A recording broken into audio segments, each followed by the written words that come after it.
Hey,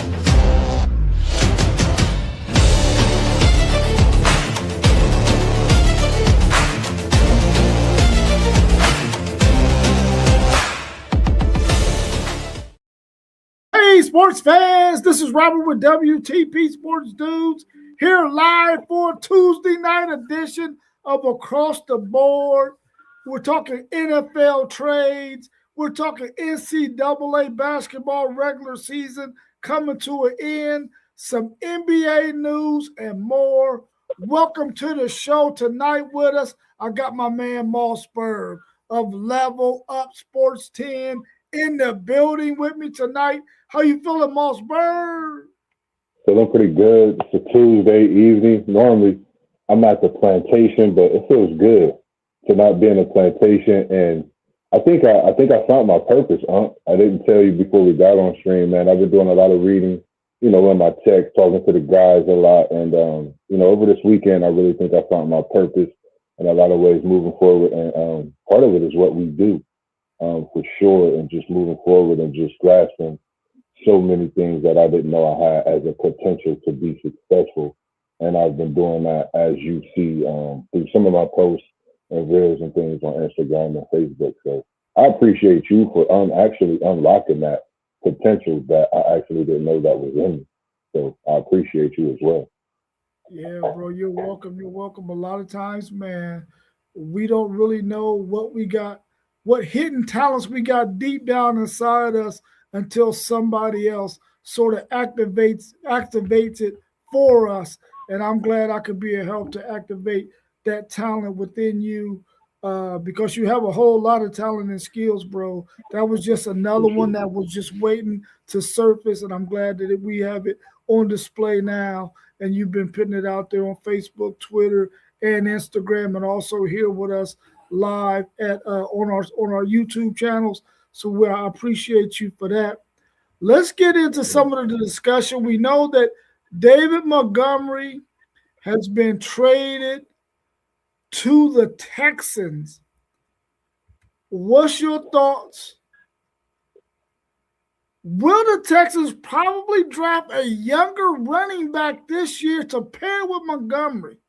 What's your thoughts on that? But before you go, let's welcome our man Post Game to the show, our man Post Game of the Post Game podcast. Welcome in tonight. We appreciate you joining us. How you feeling this evening? I feel great, man. Good evening to the homies. How y'all doing, man? Doing well, doing well. Good to see you here tonight with us. Since you popped in, we're going to go ahead and let you start off with the Montgomery business post game, since you got your credentials and you've been Jeremiah Love and you know quite a bit about these running backs. What's your scoop before I talk a little bit about what I think? I appreciate that, Moss. Yes, sir. Is my sound okay? Yes, sir. You good? You good? I'm good. Excellent. Man, that was a big addition to the Texans.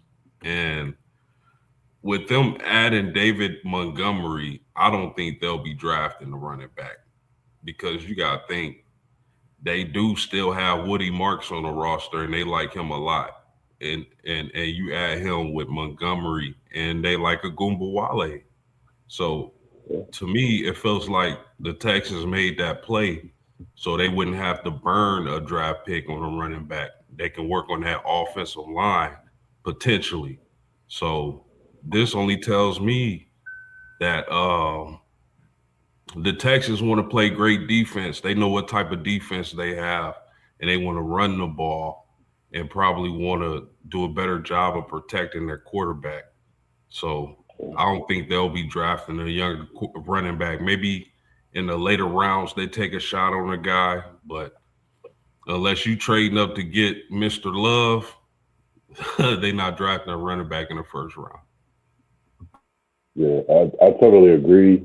In ways I was thinking, but I think that makes, way of, like you said, for that later round, if someone's there, I don't think they'll put anything on the table to trade up for Jordan Love. I don't know. Like, I think when you get Montgomery and you have Marks CJ finally have two backs and he could really show his skill. And we know what he did at Ohio State when he had two backs, that he could actually throw the ball to one, hand the ball off to another. I think he actually has a hell of an offense now in Houston. And I think if we've seen the late season push that they had this past season, one thing they was missing was a late game running back.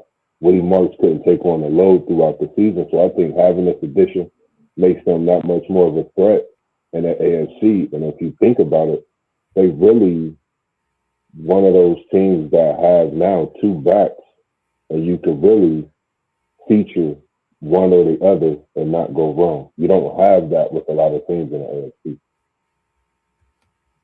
What's happening, SEC Sean, out there in the chat? Thanks for joining us, and we appreciate you always supporting us on the show whenever you can't be on here live with us. You always in the chat, making sure you had comments, questions, and all those things. So we really do appreciate you for that, SEC Sean. I'm telling you right now, David Montgomery is licking his freaking chops, bro.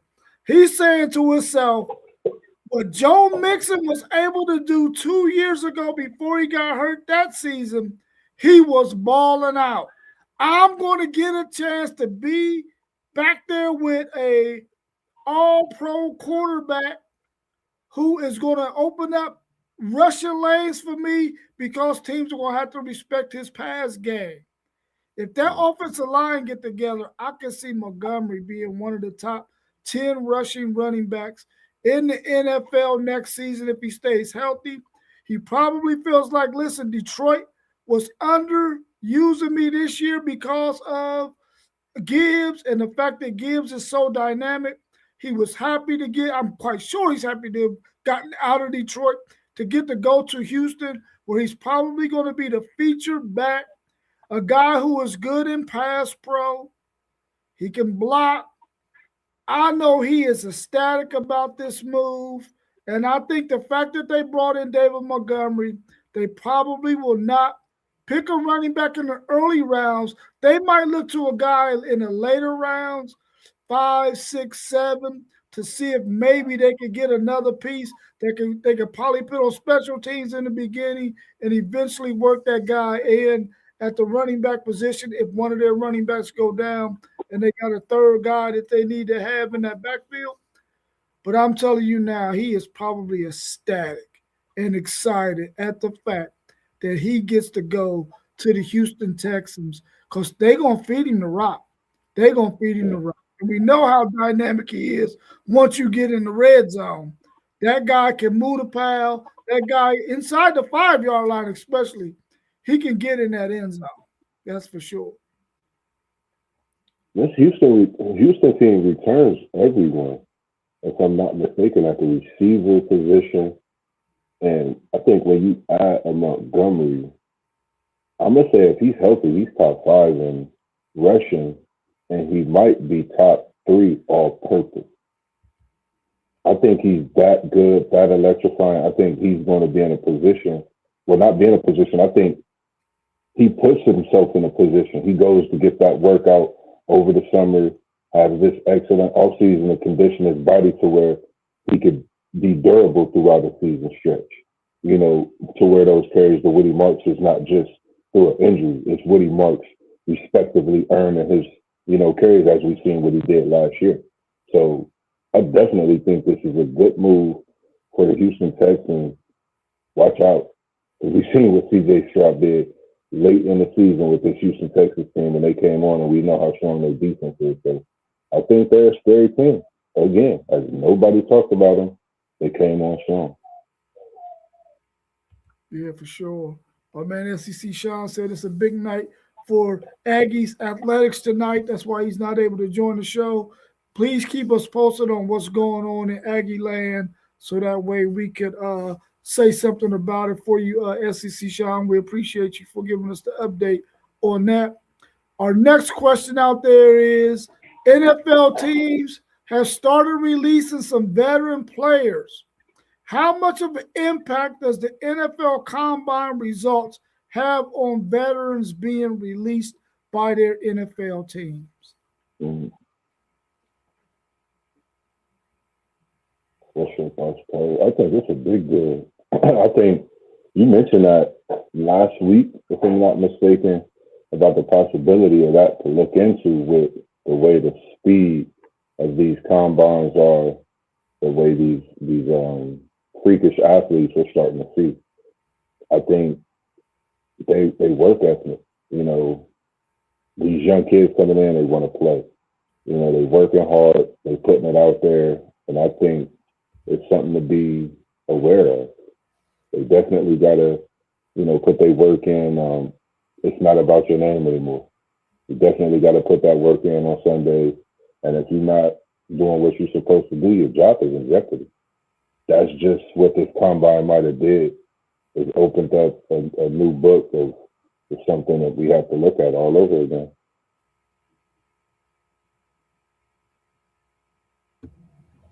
I think it has some impact when it comes to releasing or keeping veterans. Of course, it's a young man's game.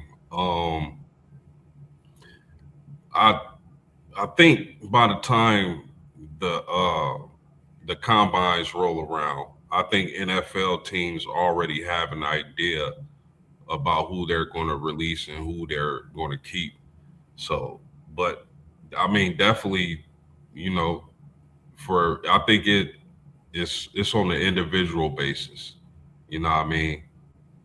So I mean, could it have some effect on teams? It again, it's a situational thing. It all depends on what kind of situation each team is in.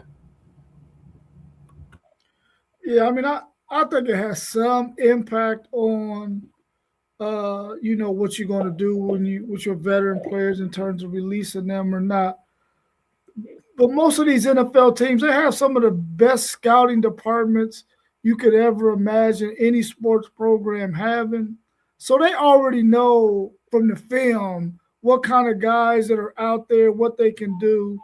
The combine just sort of give you another or closer look at their measurables.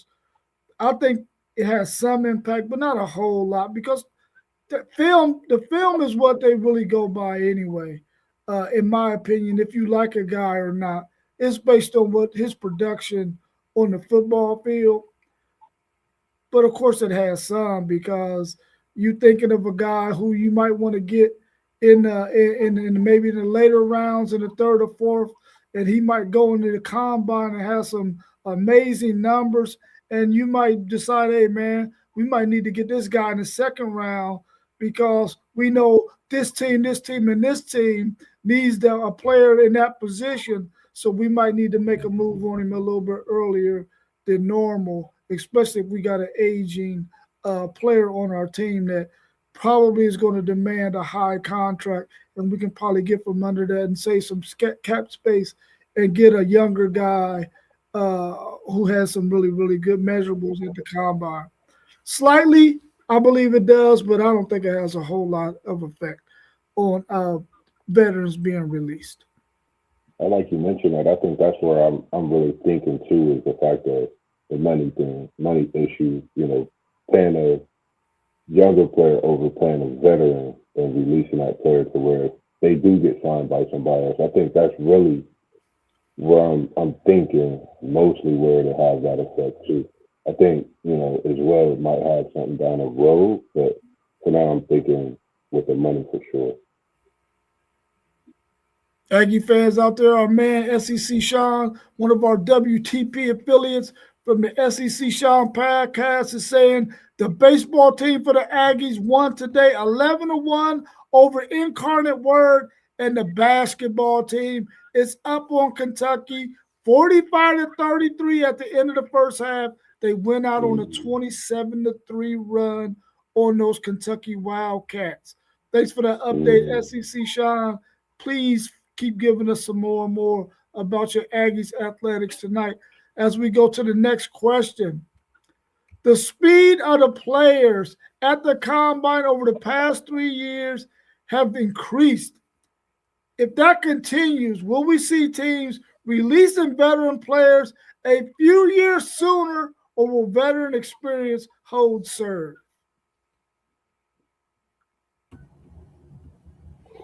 Yeah, I mean, I think it's a situational thing. I think, maybe if you talk about a veteran whose play has fell off and they might be getting paid a nice chunk of change.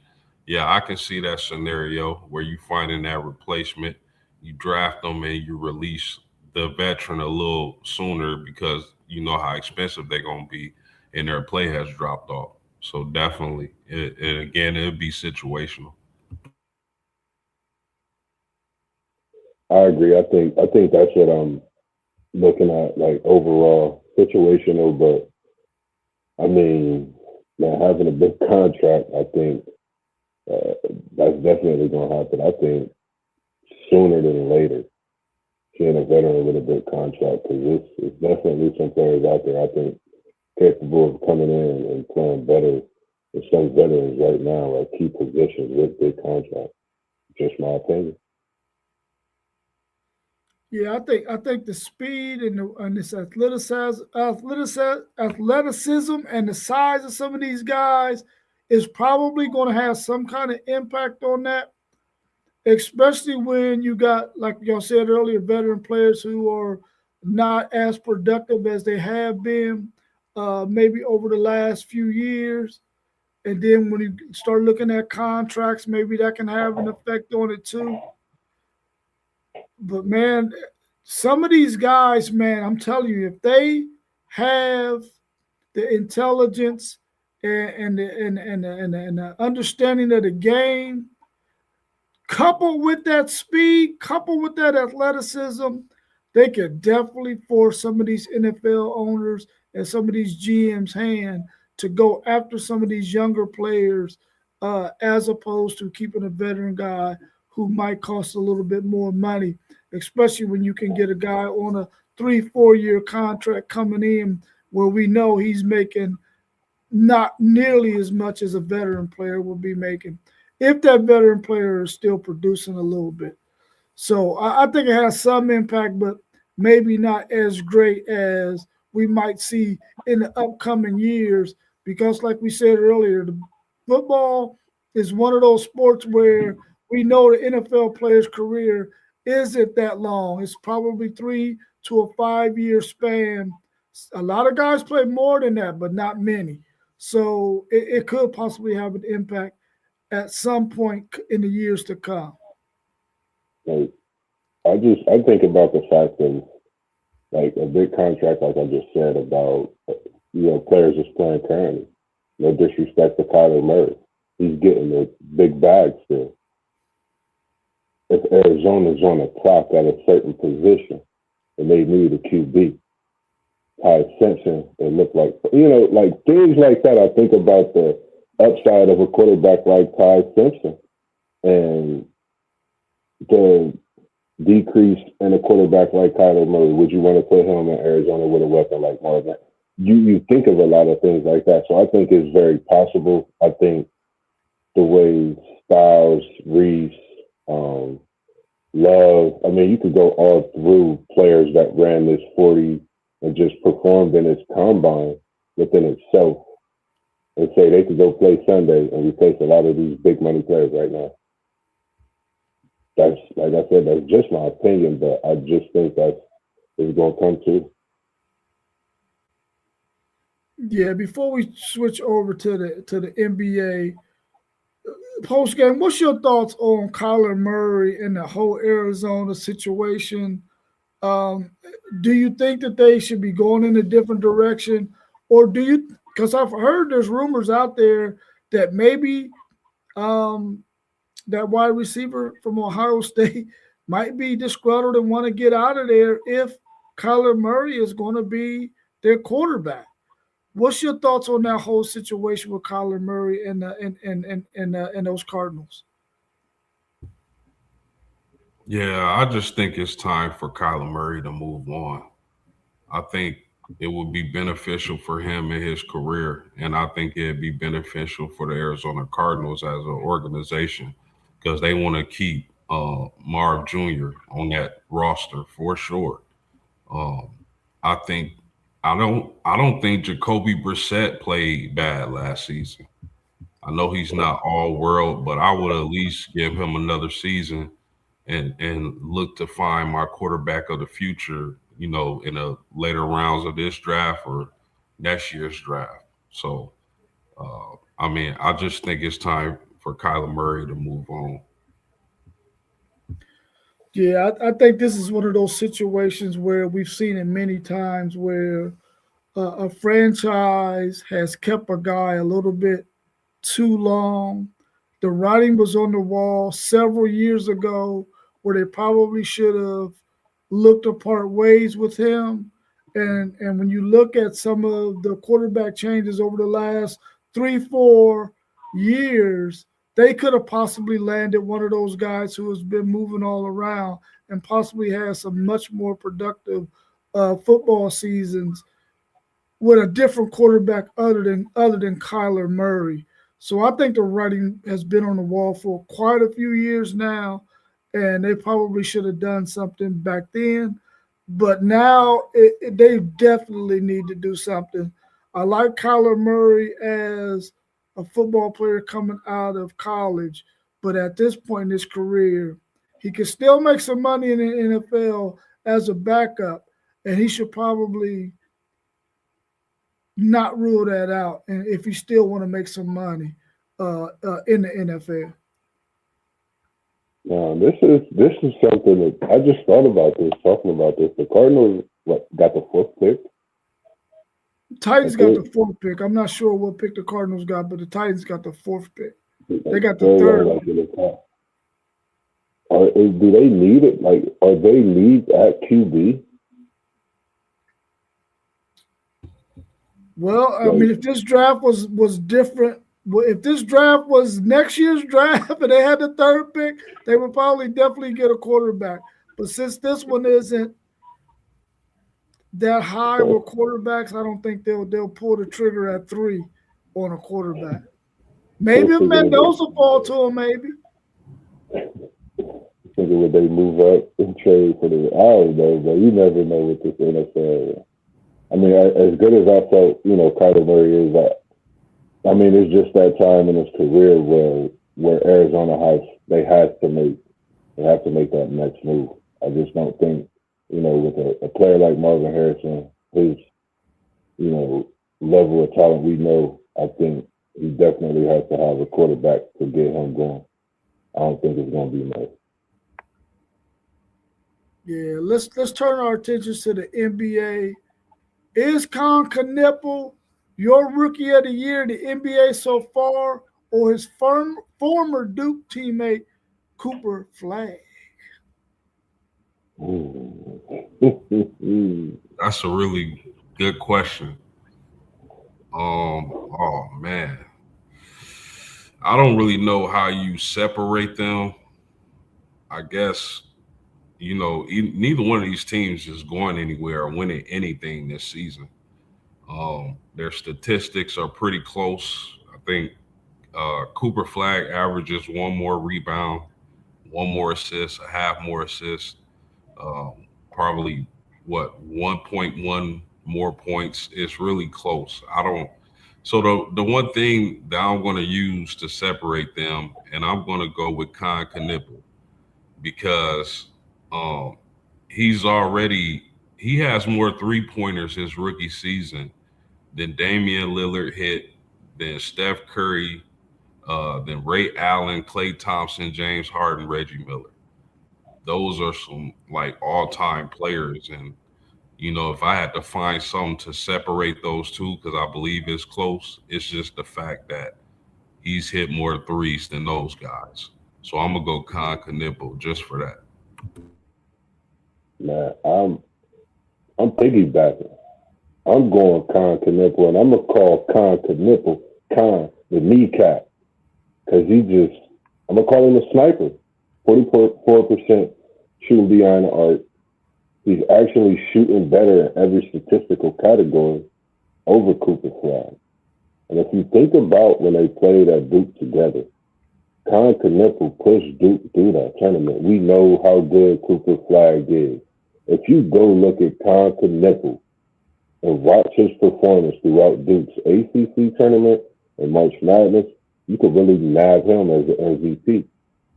I like Con Nipple from when he played at Duke. I thought he was a glue. I like what he's done in Charlotte.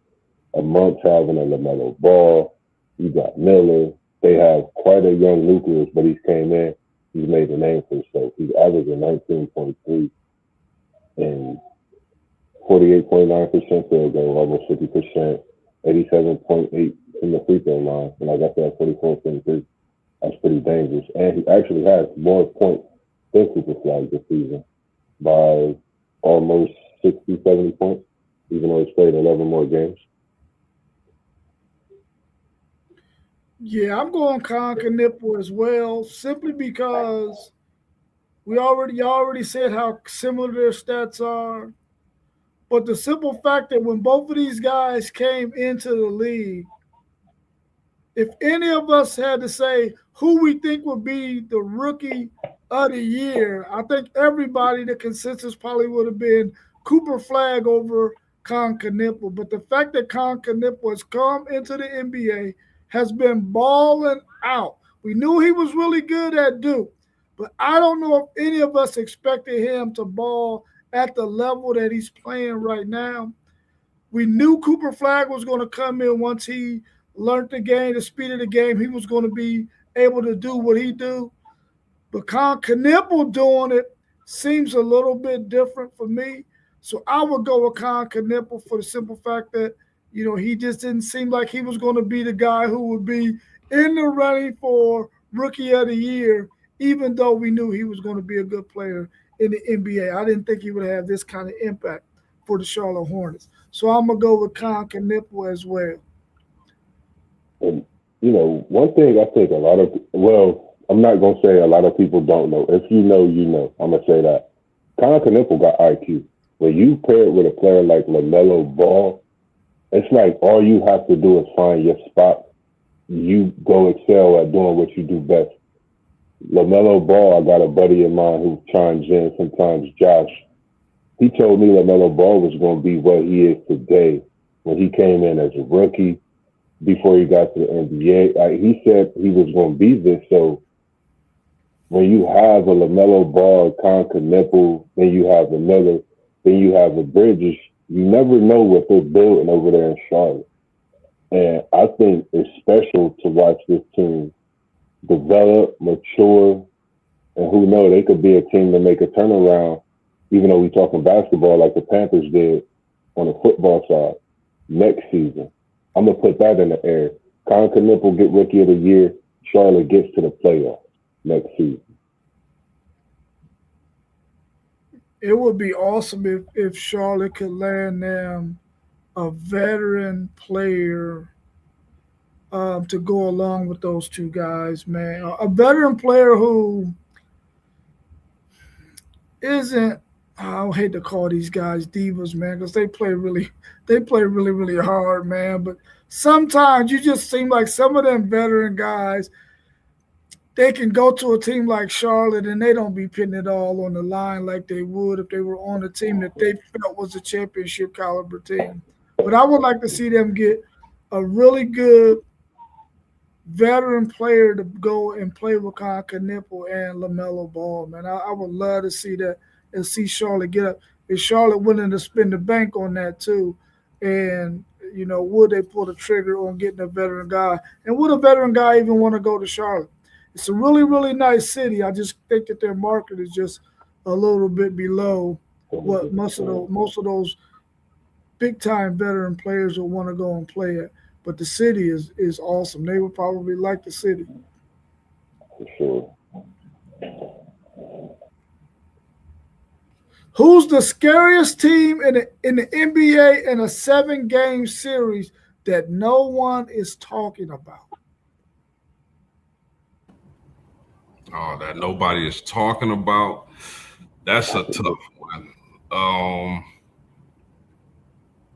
I think the Denver Nuggets, just because they got Jokic. I don't think. Well, is that an obvious one?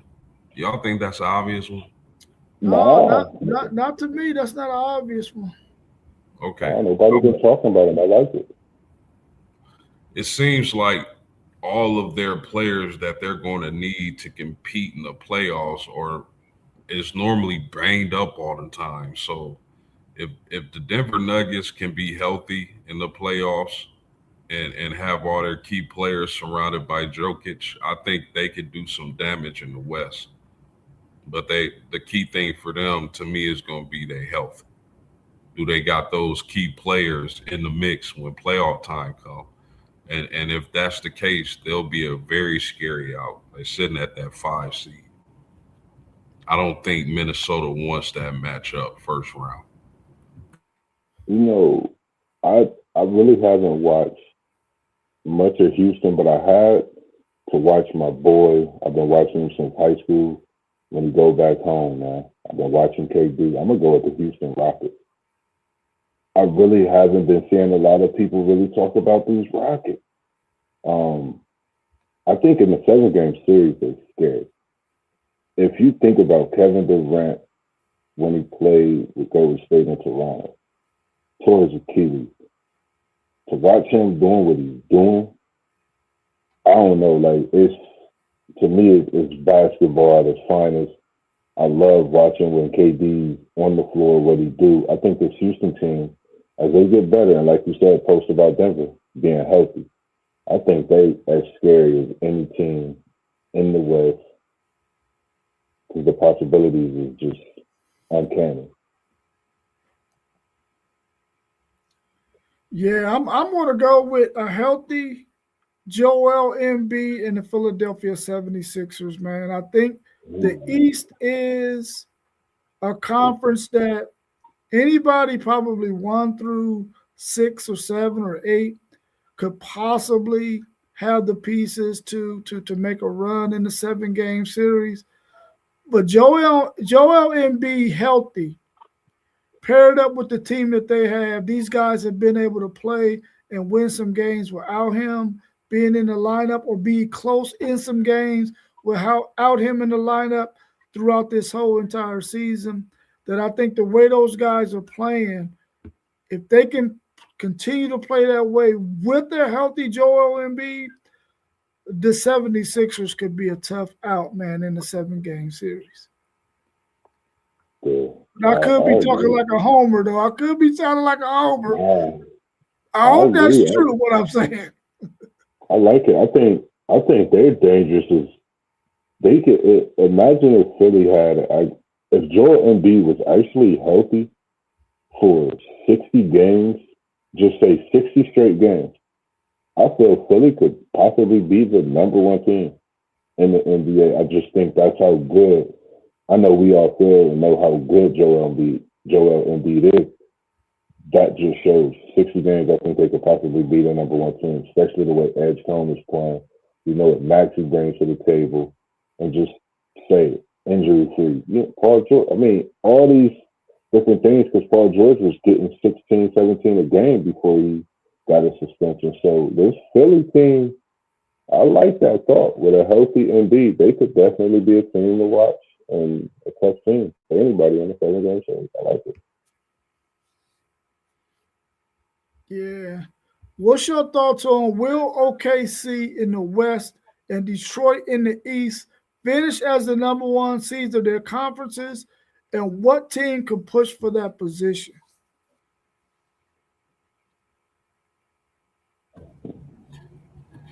Yeah,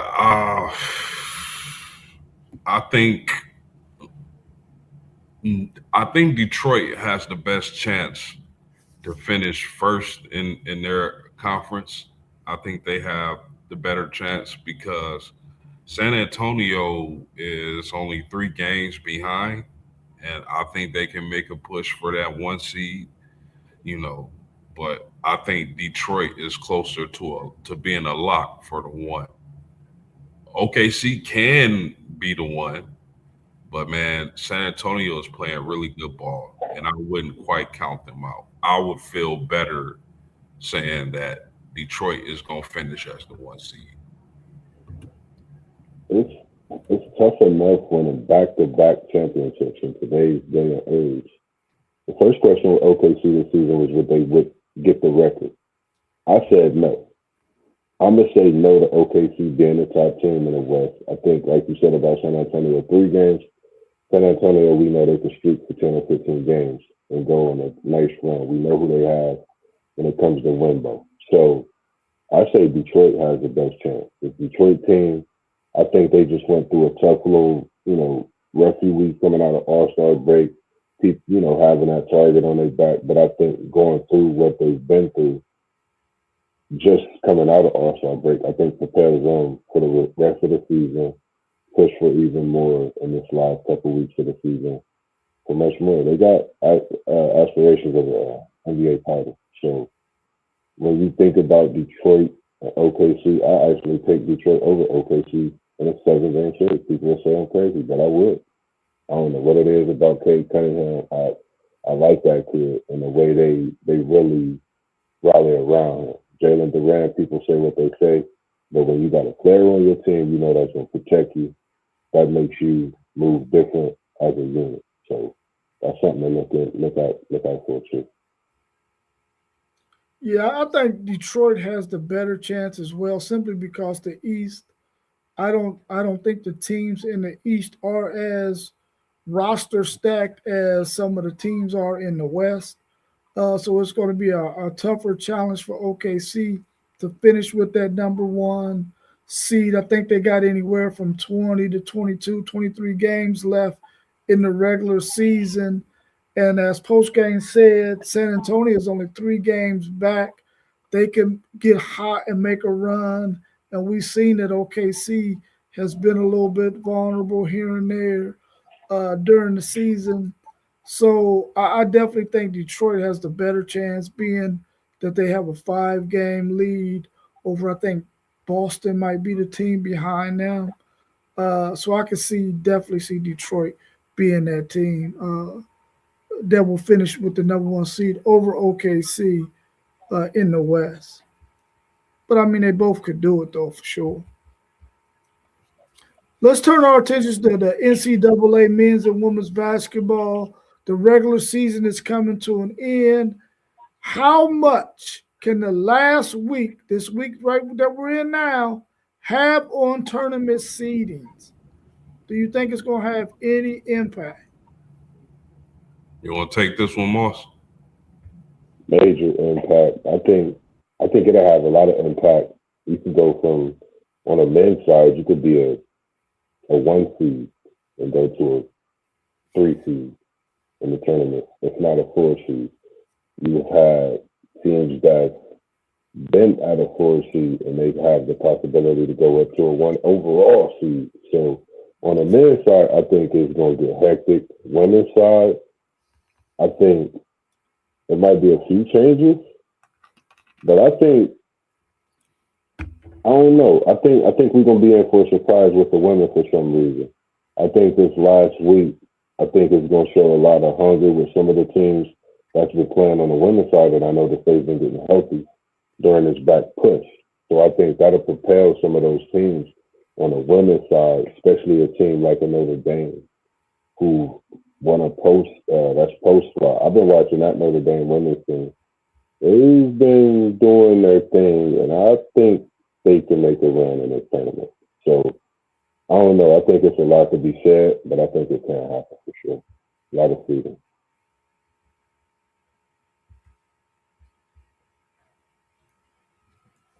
Yeah, I think maybe in some seedings behind the number 1 seeds and the last number 1 seed. I think Michigan, Arizona, Duke probably has solidified themselves as 3 of the favorites to get a number 1 seed. I think no matter what happens, I think with those 3 teams, I think they're 3 of the best teams in the country. Now that last seed can go to anybody from Houston to Iowa State to Florida, possibly UConn. there's going to be several teams that are going to be vying for that last number one seed. And then you're going to have to sprinkle the rest of them on in where they're going to fit in at. I don't think it's going to have as much of an impact on the guys' side. Maybe some of those teams on the bubble, they have a chance to get off that bubble line, like our man SEC Sean is mentioning while he's watching his Aggies game, because he knows that his Aggies have a chance to get in the tournament, but they might be in a play-in game right now. So this game for them is very, very critical. They want to get this win and win convincingly against a Kentucky team who is probably going to be in the tournament. So in those instances, yes. But I think at the top, in both men's and women's, I don't think it's going to have that much of a bearing.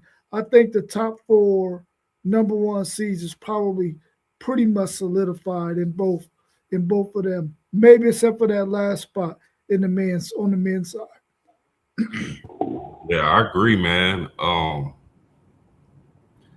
think in certain situations, conference play can deliver as far as your NCAA ranking goes for a few teams. Like Arizona, for example, if they can lose in the first round, I still think they a number one seed.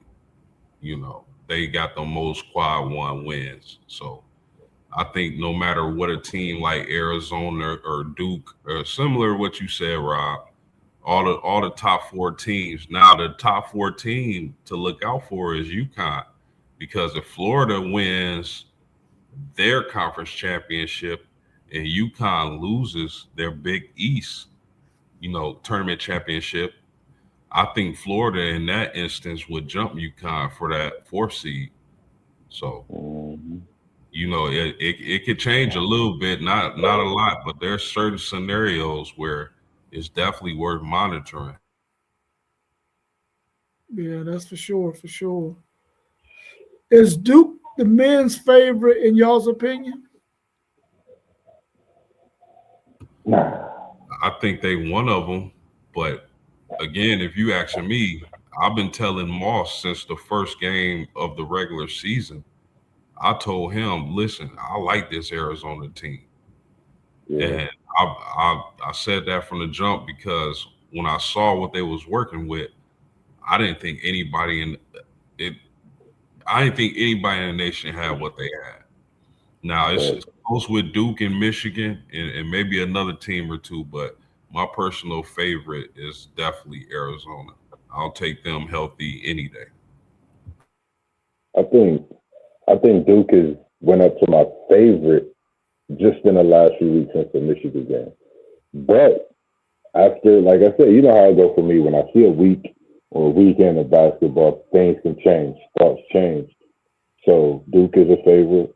Arizona looks like an overall number one seed and a favorite, of course. Michigan, and you got UConn, Florida. They're the reigning national champs. Until they're out of the tournament, you got to keep them on that line as them being a possibility to win it, because no one talked about them really, I think, enough last year until they started making those waves, and people like, oh, they really, like, they knew they had the shooter, but they didn't know all these players could come together. And I was watching them put it together as the season progressed. So you still got teams like Iowa State. And I said what I said the other day, but then they get a big win. Like, you got the Big 12 is crazy. So, man, Duke right now, Arizona, Michigan. I mean, those really right now my top 3. I can't say that. There's a slew of others that could challenge. So I want to say them 3, not the third. So let's say that Michigan, Duke, Arizona, and Florida all get number one seeds. If you're a 2 seed, who would you want to meet in the Final Four if you were to win and get to that point? Which one of those number one seeds would you feel comfortable facing and possibly defeating? Take your poison post. Man, Rob throwing heaters, man. Man. Rob throwing heaters, man. You're in rare form tonight, my man. Yes, sir. I Whew. would say that Duke, Arizona, and Florida are the best three teams. If you asking me, I would say I don't care which one of them it is. Let's play jump ball, right? But if I have to pick one, I would say Michigan. I think they're more beatable than those other teams. I like the way you say that, and like I'm thinking about this, and you said it right now. Unc is in rare form tonight. He putting us on the spot. Man, this is a tough one. I'm looking at, even though they defended national champs, I'm looking at it the same way because when you think of guard play, I'm looking at Michigan and Florida's guard play against Arizona and Duke's guard play. I think the length of Arizona and Duke's make that difference. You have it, okay, we know you got a Lyndon Boyd, there's a Hall, but Florida's guards, we really don't know who they are outside of Boogie. We know Boogie could heat up, but Boogie could cut off. This Duke team buries. Not buries, but Boozer. The veteran that they have, and we've seen what the bench players doing at the guard position. Harris coming off, and he's finding his rhythm. So then with Arizona, you got Burrs, you got Bradley. They coming at you in waves. Then you got the other one. He's like 6'9", and he plays guard. So I'm gonna say I gotta go Michigan. It's tough, but I gotta go Michigan. Cadeau hasn't showed me enough throughout his career to lead this Michigan team to a national championship. You gotta have that point guard that's going to get in and get it done. I think even though we don't know who Florida's guard is, I like that team over that Michigan team. Yeah, our man One Take Zaya said Duke. Duke is the one team I identified that if their best player can get in foul trouble, you can get them. Every one of those other teams have other answers. I was leaning towards Duke being that team too. I think it's either between Duke or Michigan because I really feel like that Florida team, as long as they going to make it tough on everybody. And then I feel like Arizona, 1 through 5, and the few players that they got to come off the bench is a really, really tough matchup for everybody in the country.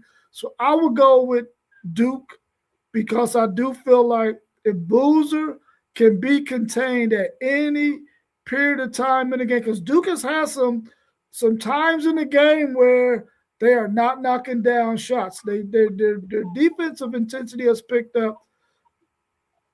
If you can slow Boozer down, I think that team can be had, man. And I would go with either Duke or Michigan, but I'm gonna go with Duke since I got to pick one or the other. I'm gonna say them Dukies. Sorry, Millie Graham, but I'm thinking your Dukies might get popped if Boozer isn't at his best or he gets in foul trouble and has to go sit down for a projected period of time. Man, that's He said that because of Melissa threatened him. Yeah, he probably did say that because Melissa threatened him. And that's every day though. She probably got a pocket knife in her somewhere on her person, ready to shank him at any given time.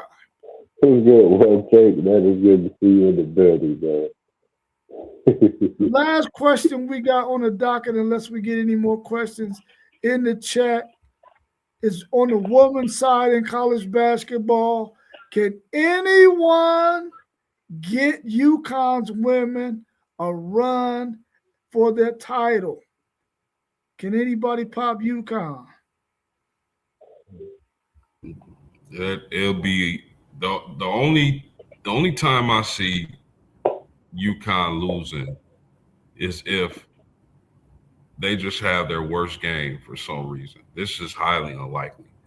But let's just say they play their worst game and the team, builds confidence and is hitting threes and all of a sudden they feel like, oh, we can beat UConn, and they struggling. That's the only type of scenario. Other than that, I would say they are definitely the favorites. They just, man, strong and foot, and it's not just them two. They got pieces everywhere. So, and one of the greatest coaches ever. So, I mean, they'll definitely be the toughest out in my opinion.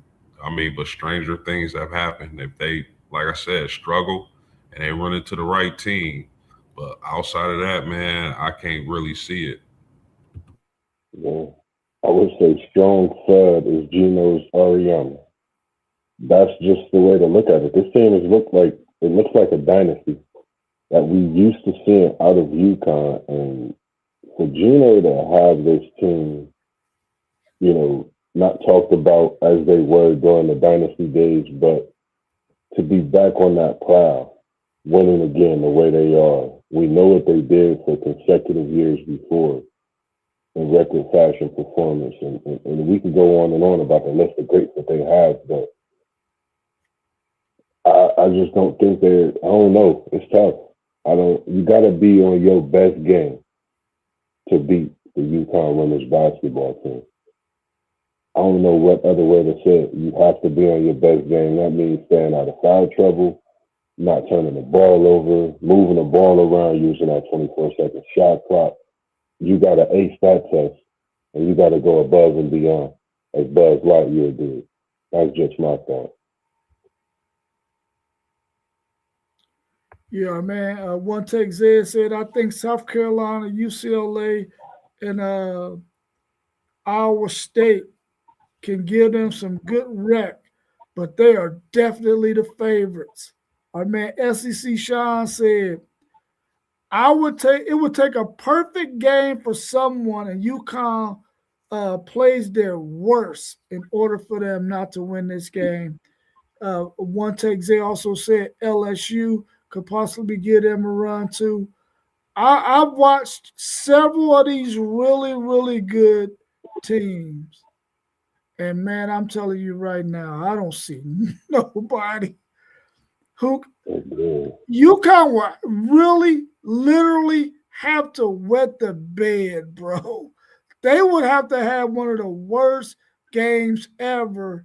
And they would have to be playing somebody like Vanderbilt, who got those guards who can just drain threes like crazy, and they got to be hitting from the perimeter at a high clip for anybody to beat this daggone UConn team. I don't see nobody beating them. And I'm telling you right now, as a Texas Longhorns fan, and the possibility of Texas women getting the number one seed, I want them on the opposite side of UConn so they can possibly make the championship game and possibly get crushed by UConn, but still make the championship game. Because if they beat UConn in the Final Four, then that means they ain't making the championship game. I would like to see that in the championship. But I hope somebody beat UConn so that way the field can be up in the air for everybody else. Yeah, man. UConn is definitely the favorite. It's going to be crazy if somebody knocks them out. But I'm going to tell y'all this. If you're looking for that team, that sleeper team, I think Notre Dame is that team. That team, man, I can't talk enough about Hannah Hidalgo. That young lady is special. But if you're looking for a team with a star player, maybe their roster isn't as good as some of the favorite teams, but they got that one dynamic player that can pull off some upsets. That's Hannah Hidalgo and the Fighting Irish. When's the last? I may be missing somebody, but I couldn't think of any. When's the last time y'all heard of a 5'10" point, or excuse me, a 5'6" point guard in women's basketball grabbing 10 rebounds? And I can't think of any. 10 rebounds at 5'6", point guard. If you're looking for that team that can make, y'all remember when Steph Curry was at Davidson, he made a nice little run, but they only had him. Similar to that, a special player that can just go on a run, that's Hannah Hidalgo. Well, you just made me think of something, Post, and it's all on what I'm working on, and we're gonna break it down shortly. Lisa Pinachero. You just made me. I don't know why you made me think of that name. Like, would she be one that maybe has gotten 10 rebounds? Like, and that's a massive class for Hannah Hidalgo because I keep up with everything you post about her, and I've been watching more highlights. I follow everything now with on my Instagram about it, and I'll be watching the highlights, man. She's something special, and when she gets to the league, I totally agree with you in being that team that could definitely shot, but not just to the Sweet 16, but even further. They got guard play. They can knock down shots, and they run the floor like Coach Carter did them boys. So I totally agree with you with this Notre Dame team. Hannah Hidalgo, post game, definitely would love one of those one-on-ones with you. If you come across it, he's die-hard Notre Dame. He's bending air down there. He would love that one-on-one with you, for sure. Yeah, Jelani Cambridge is a monster, but Yeah. she's a little bigger than Hannah. Let me ask y'all this, man. Is Aldi Crooks the best low post player in college basketball right now? Well, is she the most dominant? She might not have the most skill, but is she the most dominant down there in the low post? In the low post, um, because I was gonna say the most dominant is Hannah. Nobody affects the game defensively. I'm just being real, man. They gonna I say, feel you. "Oh, he post saying that because he like Notre Dame." Nah, the truth is still the truth, bias or not, right? And the truth is, nobody affects the game defensively and offensively. This young lady leads the nation in steals while averaging 25 plus points and like 5 or 6 rebounds at 5'6". But if you want post play, Rob, I man, listen, I think Audie Crooks could go on one of those runs. I think because the thing is, man, if you dominant post, I'm gonna go with her because you got her one on one in that post, and she gonna eat. But the one thing I don't like about, well, I ain't gonna say I don't like, but I would like to see her improve. I think she should average more rebounds. Like she should consistently get double figure rebounds. I think if she did that, they would go on a tear because she got the post moves, and can't nobody do nothing with her down there. But I just want to see her rebound more consistently. She'll have some games, but for her size, I think she should be more consistent in rebounding. I'm gonna go. Man, I'm gonna say 50-50, and I think I could get this off with the split. I'm gonna go. The other half being Parlay Pose girl from UCLA, Money Bet. I think she moves. I think you both looking at two great players, one taller, one shorter. I would love to watch them just go at it against each other consistently, and I think you'll see them both get better. But yeah, I think I gotta lean towards Audie based on her performance this year. She just dropped another 40 ball to close out the season. So watching her a couple times this year, I'm like, wow, like she's really a down low, and if you match up with her one on one, she's gonna drop that shoulder on you, and she got quick feet. So for her height and her size, it makes me think about like how Charles Barkley moves in that post. Dominant, of course. Imagine if she could dunk the ball. It would be crazy work down low. But yeah, I'm gonna go with her. I go with her, even though it's a close with Lauren Betts. Man, it's very close. Yeah, I think she outplaying best this year, bro. Yeah, I think she outplaying Betts. Yeah, I think she's out playing Betts as well. Man, she is tough down there in that low post, man.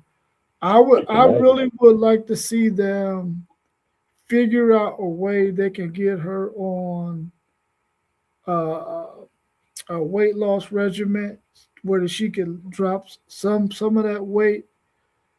And I think she was real if she was to able to get because I think she moves really well with the weight. But just imagine how much more athletic she could be, especially at the point you made post game about her rebounding effort. I think that if she was to shed a little bit of that weight, her rebounding stats would go up. She would be able to get to a lot more of those rebounds that are sort of in her zone, but she don't necessarily want to plow over anybody to get to them to get in foul trouble and stuff like that. But if she was to shed some of that weight, I really believe she would be she could become a heck of a rebounder as well.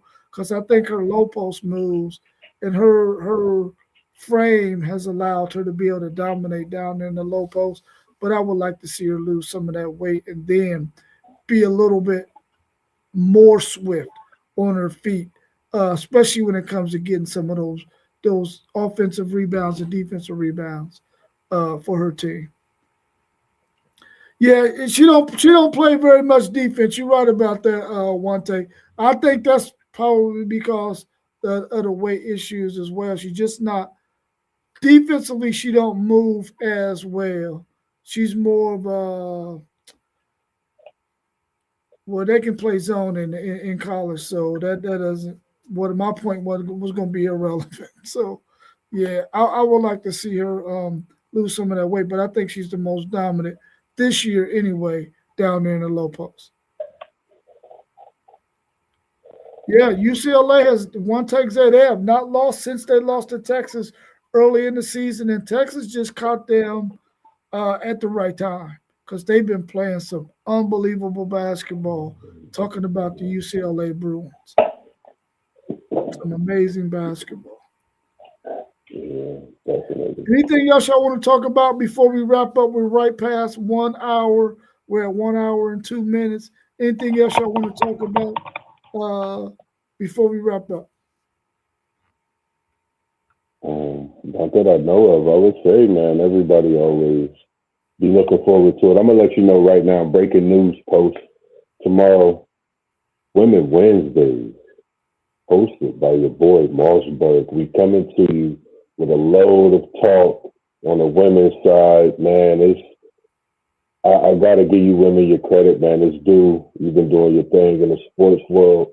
It's time that we dibble and dabble in a little bit of our own talk about you ladies respectively and give you your flowers in a way that you grace us with what you do in elegance. And it's like, as they call us, poetry in motion when they watch some of the basketball goats. We watch y'all. It's like watching Ice Capades from back in the day, Cinderella, those type of things. But we appreciate it. So it's going to be Wednesday, Women Wednesday, hosted by your boy Mossberg tomorrow evening. All right. So we'll be back again tomorrow with my man Mossberg on Wednesday, and then we'll be back on Thursday with our man Post Game hosting the Thursday live stream. So everybody hit the like button. Make sure you subscribe. You see all of our channels scrolling across the bottom. Please show us some love. Share our videos. Get your family and friends to subscribe to our channels. We appreciate all of your support, and we'll see you again tomorrow. Have a good rest of your evening, fellas. Enjoy it, and we will see y'all soon. Peace. Peace. Enjoy.